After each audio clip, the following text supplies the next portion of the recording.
Do you wonder if there's more to it than how you eat and how you move? If you've ever suspected that maybe there's more to it to sustainable weight loss than just the movement that you don't know and you're curious to learn what it is, then you're right.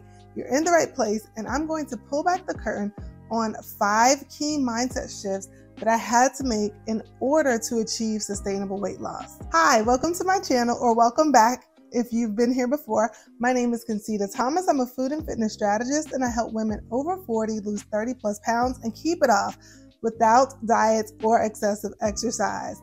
And while you may know that means that I will, teach you all about what to eat and how to move, an even bigger part of what I do is help with the mindset. Oh my goodness. I think you've probably heard it said before that the battle can be won or lost in between your ears, and that's absolutely true. And it definitely applies to sustainable weight loss as well. So let's just go ahead and jump into 5 mindset shifts that I had to make in order to achieve sustainable weight loss. Mindset shift number 1 is that I had to accept that rapid results were actually slow results. Listen, I get it. I have fallen for my fair share of quick fixes, even if they were disguised as lifestyles or, sustainable programs. And the truth of the matter is, you absolutely can drop weight quickly. You can drop a tremendous amount of weight in 6 weeks, 8 weeks, or 12 weeks. I've definitely done it before. However, those results aren't so fast when you really think about the total time. What are you talking about, Concita? I'm talking about the time that it took you to lose those 20 or 30 pounds for the first time, the second time, the third time, and yes, sometimes even a 4th time. So when I really got real with myself about how many times I lost the same pounds and added up not only those weeks, but the time in between losing the weight, I had to really be honest about the fact that rapid results were actually not so rapid. Number 2 is I had to realize that, how I lose weight determines whether or not I will keep it off. It's very easy to be tempted to take the more restrictive or aggressive approach that promises to get the results now. We all want to see those pounds just drop off every week. The pounds are going down like an episode of Biggest Loser. And we often find ourselves in places where we're willing to give those approaches another try, just one more time for the last time. That's what we say, right? Because we often wait until we're a couple weeks out from an event to then start trying on clothes and realize, oh my goodness, things have gotten a little bit out of control. Let me do something. I'm just going to do this thing one more time. What I had to come to realize was that each time I did that one more time, I was making it more likely that I need to do it one more time again. And I was making it more likely that in the future, whenever I finally did surrender and do things the sustainable and sensible way, that I was making things harder for myself.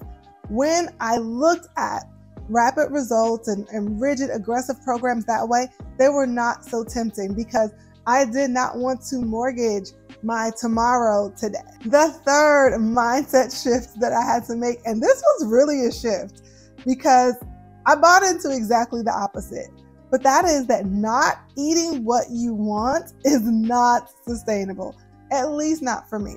Listen, I am a dessert girl. I definitely enjoy potatoes, the occasional pasta, rice, plantains, yes ma'am, please, and thank you. And oftentimes on the approaches to weight loss that I would try, that I would deploy, if you will, those foods were either altogether eliminated, severely restricted, or relegated to only specific days, like that one cheat day every week. And try as I might to take those approaches to lose the weight and then to ease myself into moderation after, that was also a losing battle. But I spent years trying to convince myself that it was sustainable to only eat a brownie on a Saturday if I had done leg day, even though I was married. So if my husband came home and wanted to surprise me and take me out on a Wednesday instead of being elated, I was bummed because now I had to contend with managing a menu, managing the fact that there were absolutely things on that menu that I wanted to order that were not allowed. I had to realize that that was actually not sustainable for me. And making that mindset shift actually opened my mind to how else I could lose the weight, how I could actually get results without playing the game of waiting for the cheat day. I've got more where that came from, but before I go on, let me know in the comments, what mindset shifts have you had to make to get on the road to sustainable weight loss? And if you haven't gotten on the road yet and you're suspicious or you have a suspicion that, you know what, I think I have to start seeing this thing differently, go ahead and chime in anyway. I really want to hear from you. All right, mindset shift number 4. This one was big for me. I had to realize that moderate eating and moderate exercise was the goal. And oh my goodness, I'm gonna make a confession. This is a little bit embarrassing to admit, but I can admit this. I can be a big girl. My hardcore status had become somewhat of a badge of honor. Like, my husband thought it was weird that I would walk around with a plastic, grocery store gallon jug of water, but that was a badge of honor to me. Darn it, I'm a hardcore fitness girl. Only fitness girls walk around with plastic jugs. It was a badge of honor to me that, I spent so much time in the gym and I was like in there, and all the people who worked in the gym knew my name, and even the regulars at the gym knew me because I was always there putting in that work. And the honest to goodness truth was, it was not sustainable to exercise for 25 hours a week, the same amount of time as a part-time job or more than a part-time job. Not only was it sustainable, when I started to have kids, that was something I didn't even want to do. Even if I could do it, it wasn't something that I wanted to do. So I had to shift my mindset, and I had to accept that, you know what?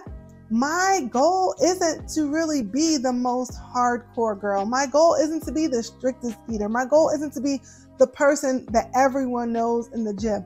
My goal is to still be doing this when I'm 70 years old. My goal is to be healthy and fit well into old age. My goal is to be able to go on vacations and enjoy them, and to actually be able to completely enjoy and indulge in the fact that my husband still likes me and wants to take me out on spontaneous dates and adventures, and let's go to this new restaurant.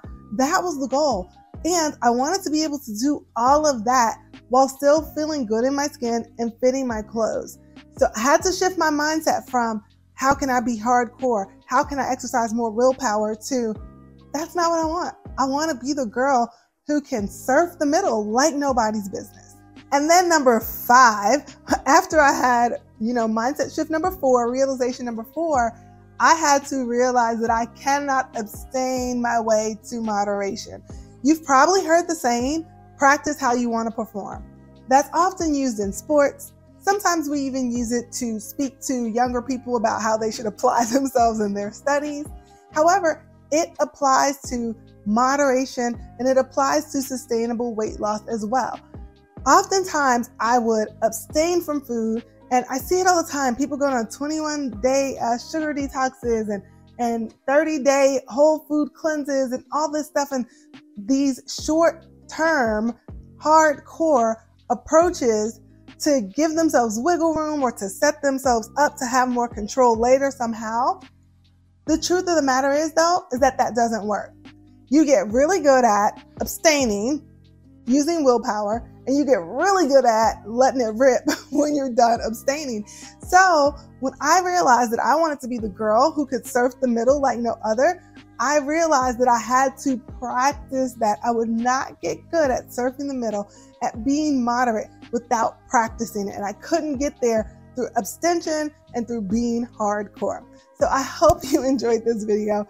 If you did, don't forget to give it a thumbs up, to subscribe to my channel, and to turn on the notifications so that you are notified when the next video drops. If you want to keep up with me and see the behind the scenes of how I actually make this work in real life, you definitely want to connect with me over on Instagram. I'm there every day, nearly daily. Sometimes I skip Sunday, in my stories and or my feed, many times both, so you can see how I get it done behind the scenes. And if you like hearing more of my thoughts on the sustainable approach to weight loss, you can go check out my podcast. There are over 100 recorded episodes over there that you can binge on right away. However, if you are desiring direct support and accountability to not only understand this stuff, but to put it into practice yourself, I invite you to check out my signature program. It's called Get It Off, Keep It Off One-on-One Coaching. And that is where you can get my eyeballs on your situation, daily coaching from me. And you can check out the details over on the program page that's linked below in the description. And if it seems like it's a fit, you can go ahead and apply. All right, that's all I have for today, Fierce Friend. Until next time, stay fierce.